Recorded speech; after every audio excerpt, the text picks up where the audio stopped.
Tai Juozai, toks momentas vėl ateina, neužilgo ateis žieminių kviečių sėja ar aplamai žieminių javų.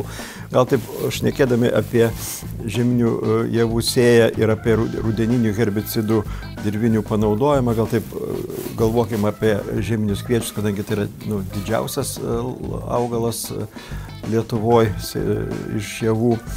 Na, dar pradėdamas tai turbūt reikėtų prisiminti istoriją, kai registravom Boxer, tai buvo daug metų atgal ir tada tos dirvinės smilguolės nebuvo, tiek daug jinai buvo, bet nebuvo tokia problema.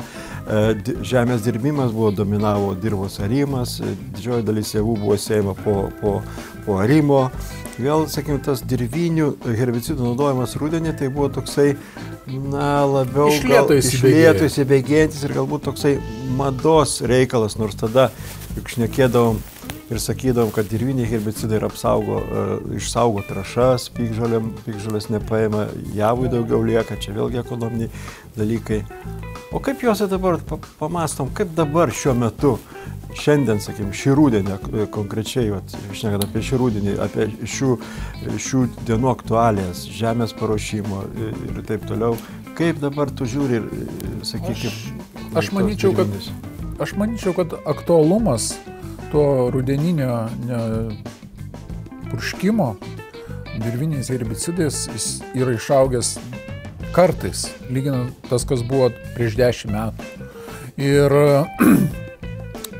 iš tikro tai pagrindiniai momentai tai būtų pasikeitęs žemės dirbimas, netgi tiesioginė sėja atėjusi, taip pat atsparumo problemos ir, na, aišku, tas rudeninis purškimas turėtų užtikrinti apsaugą nuo smilguolės, kurios, na, plotai jau dabar praktiškai visoje Lietuvoje jau jinai yra. Prieš 10 metų tikrai nebuvo taip. Ir, na, plinta ta nauja problema, na, vis daugiau laukų atsiranda dabašiaušėlis. Na, žodžiu, pasikeitė tie situacija laukuose. Jau paminėjai, kad plūgo nebeliko praktiškai, mažai kas arė. Juozai, dabar plūgo nebeliko, tiesioginė sėja, sakykime, ar tas minimalus žemės dirbimas, bet visiems dirviniam herbicidam ir mūsų atveju mes turim Boxer, kuris su ilga istorija jau senai yra rinkoje. Tai dabar vis tiek, žiūrint į jų panaudojimą, kad Boxeris gerai veiktų kaip dirvinis herbicidas, vis tiek jam reikalinga ta juoda dirva, vis tiek jisai veikia per dirvą ir be dygstančias piktžoles. Tai iš tikrųjų nežinau, kaip ūkininkai spręs tas piktžolių problemas, ypač atsparių piktžolių problemas, ten, kur naudoja tiesioginę sėją. Nes, na, tikrai lieka ražiena, na, žemė yra įsidirba tik tai sėjos eilutėje, ten, na, žodžiu, šito aš net negalėčiau komentuoti, bet jeigu mes kalbam apie skutimą, skutimas gali būti pakankamai kokybiškai atliekamas.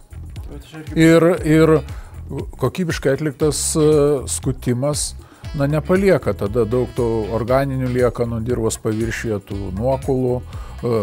Na, aišku, čia aktualiausiai yra, kur kviečiai atsiliuojami. Tai aš sakyčiau, kad dirviniai herbicidai čia gali puikiausiai dirbti. Juolab, Juozai, jeigu žiūrint, sakykime, pavasarį, mes ir patys ir šį rudenį ėmėm ir prieš kelis metus irgi ėmėm dirvinės smilguolės sėklų mėginius, tirti jų jautrumą ar nejautrumą atskirom veikliosiom medžiagom ir mes matom, kad kas? Kad daugėja atsparios smilguolės iš tikrųjų jų laukuose ir, na, mes ūkininko atsiliepimus girdim. Taip pas mus nesuveikia vienas ar kitas herbicidas, skaičiuojant, na, įvertinant, kad ir mūsų sakykime, akselio panaudojimą pavasarį. Tai rodo, kad iš tikrųjų ta problema jau yra aktuali su atsparumu.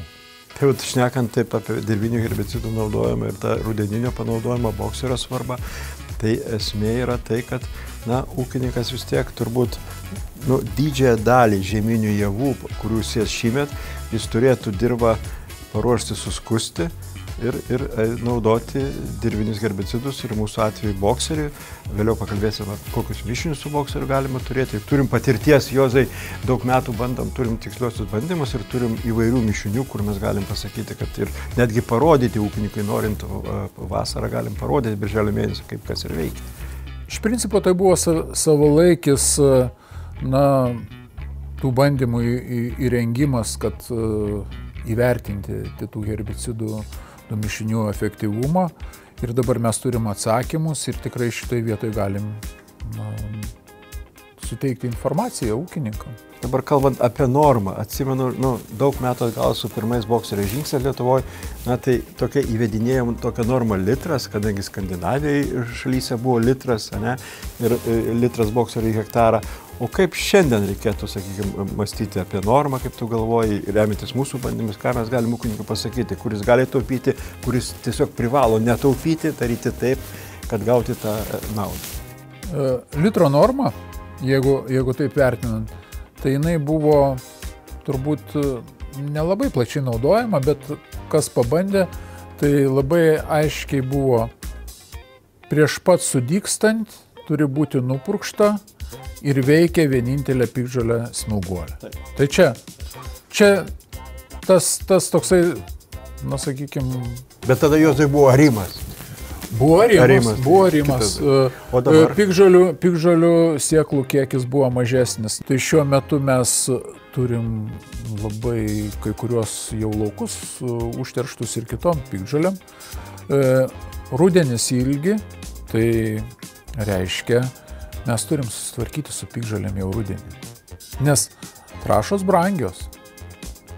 O iš piktžolių čia konkurencija tai didelė. Iš tikro. Ir sakykime apie normą, tai šiai dienai mes savo tyrimuose bokserių mišiniuose turime 1,5 iki 2 ir tai veikia ir turbūt reikėtų 2 litrus. Sakyčiau 2 litrus, kadangi tas tiek įtakoja žemės dirbimas, vis tiek ne visur, sakykime, gerai suskutam, kažkur lieka šiaudo, kažkur dar kažką.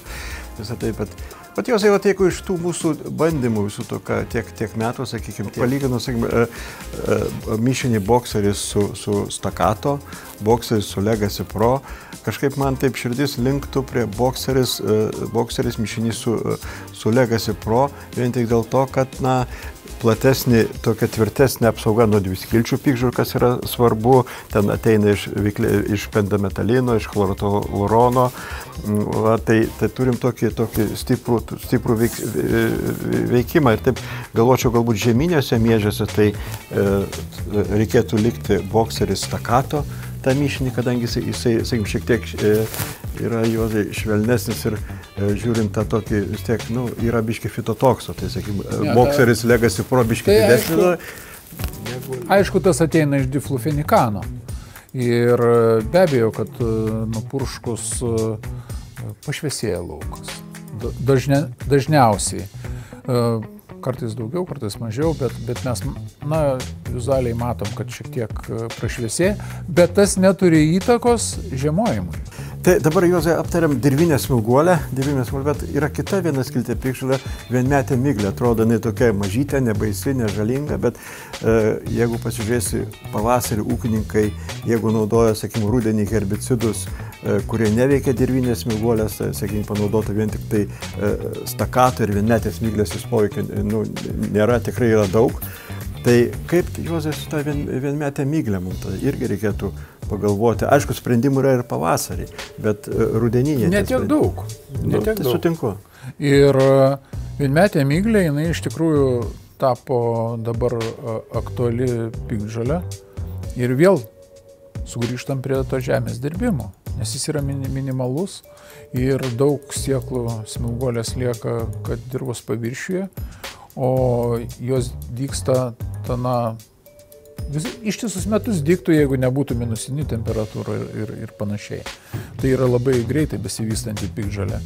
Ir žemesnėse vietose, kur žemė daugiau suminta, tai ten jinai jau darosi problematiška piktžolė. Ir aišku, čia bokseris gelbsti, nes prosulfokarbas tikrai gerai veikia vienmetės miglės Ir aš dar paantrinčiau, kad mišinys Boxeris su Legacy Pro nuo vienmetės miklės gaunasi dar dvigubai stipresnis, vien tik dėl to, kad ten chlorotolurono veikli medžiaga, kuri taip pat turi gerą stiprų veikimą nuo vienmetės miklės. Na ir turbūt drąsiai galim ūkininkam pasakyti, kad naudodami Boxerį su Stakato mišinį, Boxerį su Legacy Pro mišinį, jie įspręs ir vienskiltės visas pižulės, vienmetę miglę, dirvinę smilguolę, tai piniginių atžvilgių tai vis tiek yra pigiau, šiuo atveju pigiau ir pavasarį švauresnis pasėlis. Tai mes dar nepamirškim, kad ir ateina pašiaušėlis į ūkininkų laukus. Ir pradžioje tai buvo visiškai pavieniai laukai, bet dabar, jau žiūrint, kad ir regionuose skirtingose jisai pasirodė ir vis daugiau tų užterštų laukų yra. Aišku, reikia įdirbio, kad, tiesiog surinkti informaciją, kaip dirba tie dirviniai herbicidai prieš pašiaušėlį. Ir mes planuojam tokius bandymus jau turėti šį rudenį. Taip. Tai čia dar būtų vienas, prisidėtų prie tos problemos sprendimo, nes pašiaušėlis tai nesmilguolė ir ne vienmetė miglė. Tai yra, tikrai bjauri piktžolė, kurią labai sunku kontroliuoti. Greitai atsparumas vystosi, dygsta ta pašiaušėlis ištisus metus. Kaip ištisus metus? Anglijoje turbūt ištisus metus gali dygti, bet pas mus jisai gali lydygti rudenį, gali pavasarį. Jis nekontroliuojamas. Jis sunkiai šitoje vietoje kontroliuojamas. Grįžkim prie rudeninio panaudojimo šį rudenį. Boxeris Stakato, Boxeris Legacy Pro. Turbūt galim tikrai ūkininkus patikinti, ką jis laimės. Panaudojęs rudeninį purškimą, jis sutaupys trąšas. Trąšos liks kviečiui, tas yra vis tiek, trąšos nėra pigios, tai kainuoja pinigus.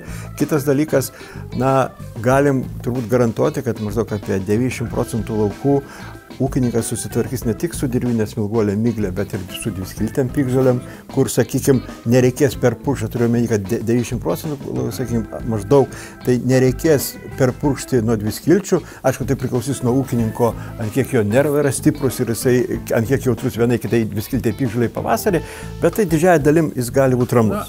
Bet kuriuo atveju tos dviskiltės piktžolės bus bent sustresuotos ir pavasarį jos nebus tokios gyvybingos, kaip kad nenaudojant rudeninių herbicidų.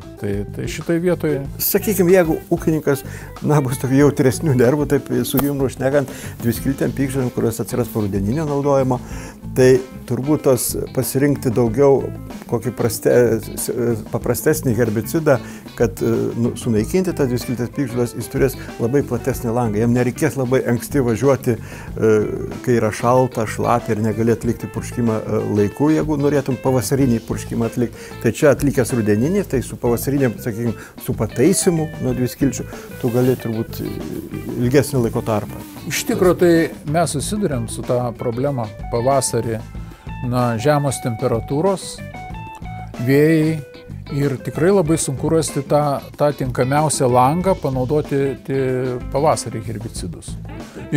O čia panaudojus tikrai galima sulaukti tinkamiausių sąlygų panaudoti ir temperatūros bus aukštesnės, nes tikrai galima atidėti tą ankstyvą purškimą pavasarį ir turėti geriausią efektą su mažiausiu stresu kviečiam. Baigiant mūsų diskusiją, galim pasakyti, kad rudenį ūkininkas turi ir daugiau laisvo laiko nupurkšti žieminius javus. Boxeris Stakato, Boxeris Legacy Pro, laisvesnis purkštuvas, laisvesnis darbo laikas, čia jisai, Taip.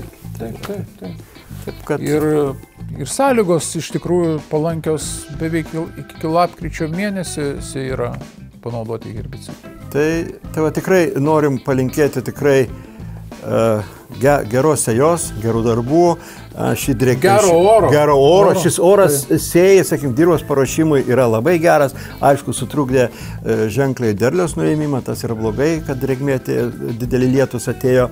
Dabar geriau būtų išlyję dalis gegužės viduryje. Taip, kada jo labiausiai reikėjo. Bet mes turbūt turim džiaugtis tuo, kad daug dalykų mes galim pakeisti, bet turim prisitaikyti prie gamtos, kad mes negalim pakeisti gamtos, tik prisitaikyti ir sąveikauti, dirbti su gamta, nes žemės ūkis tai yra amžinas agroturizmas.